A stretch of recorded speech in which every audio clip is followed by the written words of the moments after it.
ಧರ್ಮಸ್ಥಳದಲ್ಲಿ ಬುರುಡೆ ಹುಡುಕಾಟಕ್ಕೆ break ಬೀಳ್ತಿದ್ದಂತೆ ಅನಾಮಿಕನಿಗೆ full drill ಮಾಡ್ತಿದ್ದಾರೆ. 1994ರಿಂದ 2014ರವರೆಗೂ ನಡೆದ ರಹಸ್ಯಗಳನ್ನೆಲ್ಲ ಕೆದಕೋದಕ್ಕೆ ಎಸ್ಐಟಿ ಶುರು ಮಾಡಿದೆ. ಯಾರ ಷಡ್ಯಂತ್ರದಿಂದ ಅಡಗಿದೆ ಉಳಿಯೋದಕ್ಕೆ ಸಾಧ್ಯ ಇಲ್ಲ. ಎಸ್ಐಟಿ ತನಿಖೆಯಾದ ಬಗೆ ತರಾತುರಿಯಲ್ಲಿ ಯಾಕೆ ಮಾಡಿದ್ರು, ಯಾರೋ ಹೇಳ್ತಾರೆ ಏನೋ ಅಂತ ಹೇಳಿ ಬರೀ ಸುಳ್ಳುಗಳಿವಲ್ಲ.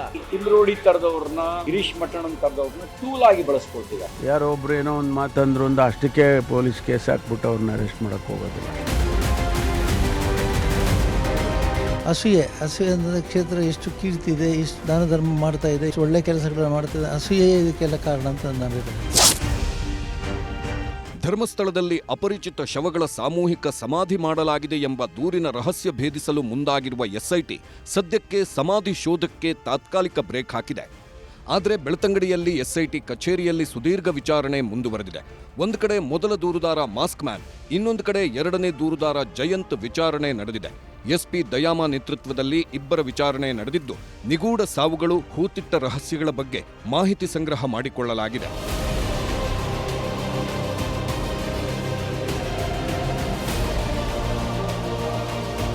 ಸಮಾಧಿ ಸ್ಥಳ ಎಂದು ಗುರುತಿಸಿದ ಕಡೆಗಳಲ್ಲಿ ಭೂಮಿ ಅಗೆಯೋದನ್ನ ನಿಲ್ಲಿಸಿದ ಮೇಲೆ ಸತತ 3ನೇ ದಿನ ಮಾಸ್ಕ್ ಮ್ಯಾನ್ ವಿಚಾರಣೆಯಾಗಿದೆ.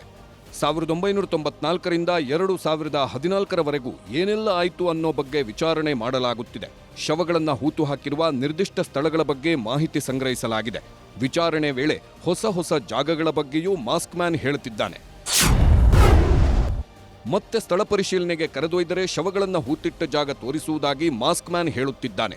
ಎಸ್ಐಟಿ ಮುಂದೆ ತಾನು ಯಾವುದೋ ಒಂದು ಭಾಗದಲ್ಲಿ ಹೂತಿಟ್ಟಿದ್ದೇನೆ ಎಂದು ವಿವರಿಸುತ್ತಿರುವ ದೂರುದಾರ ನಿರ್ದಿಷ್ಟ ಪ್ರದೇಶದ ಬಗ್ಗೆ ಸ್ಪಷ್ಟವಾಗಿ ಹೇಳುತ್ತಿಲ್ಲ. ಸರಿಯಾಗಿ ನೆನಪು ಮಾಡಿಕೊಂಡು ಹೇಳುವಂದ್ರೆ ನಾನು ಇಲ್ಲಿದ್ದುಕೊಂಡು ಹೇಗೆ ಇಂಥ ಜಾಗ ಅಂತ ಹೇಳಲಿ ಎಂದು ಎಸ್ಐಟಿಗೆ ಮರುಪ್ರಶ್ನೆ ಹಾಕ್ತಿದ್ದಾನೆ. ಇಷ್ಟು ದಿನ ತೋರಿಸಿದ ಜಾಗಗಳಲ್ಲಿ ಭೌಗೋಳಿಕ ಬದಲಾವಣೆಗಳಾಗಿವೆ ಎಂದು ವಿವರಣೆ ನೀಡಿದ್ದಾನೆ. ಕೆಲ ಭಾಗದ ಹೆಸರು ಹೇಳಿದ್ದು ಯುಡಿಆರ್ ಲಿಸ್ಟ್ ಜೊತೆ ತಾಳೆ ಹಾಕಲಾಗಿದೆ. ಮಾಸ್ಕ್ ಮ್ಯಾನ್ ಹೇಳೋ ಭಾಗದಲ್ಲಿ ಗ್ರಾಮ ಪಂಚಾಯಿತಿ ಅನುಮತಿ ಪಡೆದು ಹೂತಿದ್ರ, ಮಾಸ್ಕ್ ಮ್ಯಾನ್ ಹೇಳ್ತಿರೋ ಜಾಗ ಪಂಚಾಯಿತಿ ಲಿಸ್ಟ್ನಲ್ಲಿದೆಯಾ ಎಂಬಿತ್ಯಾದಿ ಮಾಹಿತಿಗಳ ಬಗ್ಗೆ ಪಂಚಾಯಿತಿಯಿಂದ ಪಡೆದಿರುವ ಲಿಸ್ಟ್ನೊಂದಿಗೆ ತಾಳೆ ಹಾಕಿ ಪರಿಶೀಲನೆ ಮಾಡಲಾಗ್ತಿದೆ. ಅಂದು ಬೆಳ್ತಂಗಡಿ ಸ್ಟೇಷನ್ಗೆ ತಂದಿದ್ದ ಆ ಬುರುಡೆ ಯಾರದ್ದು, ಬುರುಡೆ ತಂದುಕೊಡಲು ಯಾರು ಹೇಳಿದ್ದು ಎಂಬುದರ ಬಗ್ಗೆಯೂ ಮಾಹಿತಿ ಪಡೆಯಲಾಗಿದೆ.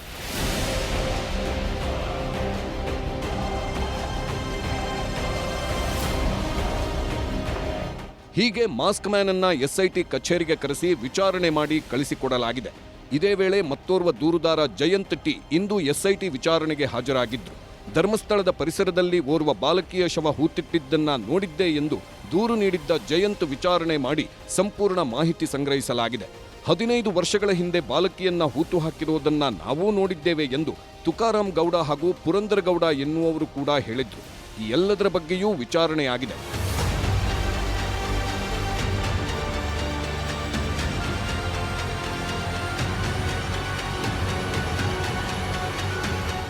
ಈ ಮಧ್ಯೆ ಹೂತಿಟ್ಟ ಜಾಗ ಅಗೆಯೋದು ನಿಲ್ಲಿಸಿದ್ಯಾಕೆ ಎಂಬ ಪ್ರಶ್ನೆ ಇದ್ದೇ ಇದೆ.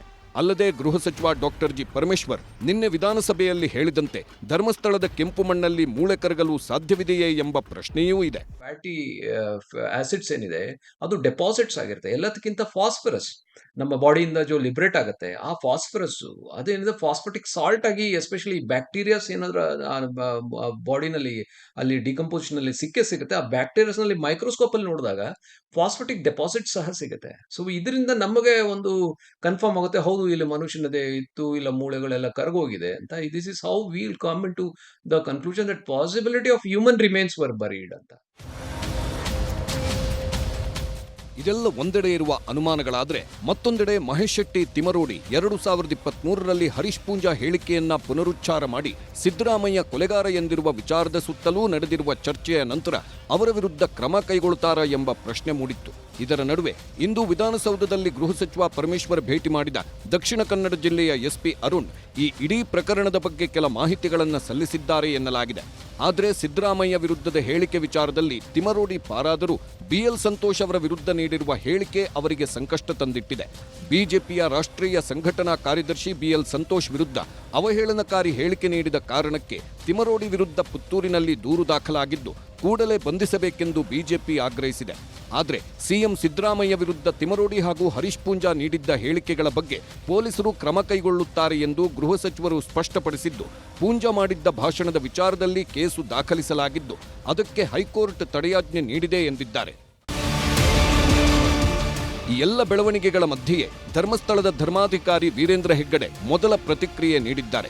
ಎಸ್ಐಟಿ ತನಿಖೆಯನ್ನ ಸ್ವಾಗತಿಸಿರುವ ಧರ್ಮಾಧಿಕಾರಿ, ಧರ್ಮಸ್ಥಳದ ಬಗ್ಗೆ ಅನಗತ್ಯ ಗೊಂದಲ ಮೂಡಿಸಲಾಗ್ತಿದೆ, ಶ್ರೀ ಕ್ಷೇತ್ರದ ಬಗ್ಗೆ ಅಸೂಯೆಯಿಂದ ಇವೆಲ್ಲ ನಡೆಯುತ್ತಿದೆ ಎಂದು ಬೇಸರ ವ್ಯಕ್ತಪಡಿಸಿದ್ದಾರೆ. SIT ನಾವು ಸ್ವಾಗತ ಮಾಡಿದ್ದೇವೆ. SIT ಮಾಡಿರೋದ್ರಿಂದ ಒಂದು ರೀತಿಯಲ್ಲಿ ನಮಗೆ ನಿರಾಳವಾಗಿದೆ, ಯಾಕಂದರೆ ಎಲ್ಲ ಸತ್ಯನೂ ಹೊರಗೆ ಬರಲಿ ಅಂತ ನಮ್ಮ ಅಭಿಪ್ರಾಯ. ಇಲ್ಲಿ ಯಾವುದು ಮುಚ್ಚಿಡುವಂಥದ್ದಿಲ್ಲ, ಯಾವುದು ಅಸತ್ಯವಿದ್ದಿಲ್ಲ. SIT ತನಿಖೆಯಿಂದ ಎಲ್ಲ ಹೊರ ಬರಲಿ ಮತ್ತು ತಪ್ಪಿಸಿದ ತಕ್ಕ ಶಿಕ್ಷೆ ಆಗಲಿ ಅಂತ. ಇದೆಲ್ಲ ತಡಿಬೇಕು, ಸರ್ಕಾರ ಸೂಕ್ತ ಕ್ರಮ ಕೈಗೊಳ್ಳಬೇಕು, ತಪ್ಪಿಸರ ಮೇಲೆ ತಕ್ಕ ಶಿಕ್ಷೆ ಕೊಡಬೇಕು ಅಂತ ನನ್ನ ಅಭಿಪ್ರಾಯ. ಎಸ್ಐಟಿ ತನಿಖೆ ಮುಗಿಯೋದಿಕ್ಕೂ ಮೊದಲೇ ರಾಜಕೀಯ ಪಕ್ಷಗಳ ನಾಯಕರ ಹೇಳಿಕೆಗಳ ಹಿನ್ನೆಲೆಯಲ್ಲಿ ಪ್ರತಿಭಟನೆಗಳು ಶುರುವಾಗಿವೆ. ಇವೆಲ್ಲದರ ನಡುವೆಯೇ ಎಸ್ಐಟಿ ತನ್ನ ಪಾರದರ್ಶಕ ತನಿಖೆಯನ್ನ ಹೇಗೆ ಮುಂದುವರಿಸುತ್ತದೆ ಎಂಬ ಕುತೂಹಲ ಈಗ ಎಲ್ಲೆಡೆ ಮನೆ ಮಾಡಿದೆ. Bureau report, news 18.